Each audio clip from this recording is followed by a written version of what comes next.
हरे कृष्ण सर्वांना. वटपौर्णिमेच्या दिवशीचा हा व्लॉग आहे. तर मी एक फौजी पत्नी आहे, त्यामुळे मला देशाच्या वेगवेगळ्या कानाकोपऱ्यात राहायला मिळालं आणि मी तिकडे वटपौर्णिमा साजरीसुद्धा केली वेगवेगळ्या बायकांच्या सोबत.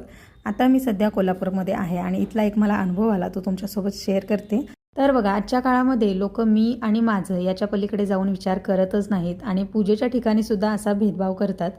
तर काय झालं, इथं आमची जास्ती ओळख नाही आणि त्या बायका फक्त आपल्या आपल्या ओळखींच्याच बायकांची ओटी भरायचं असं करत होत्या. मग मी त्यांना सांगितलं की पूजेचा मूळ हेतू असा आहे की आपण कोणत्याही 5 सुवासिनींची ओटी भरली की झालं, मग ते कोणत्याही असो.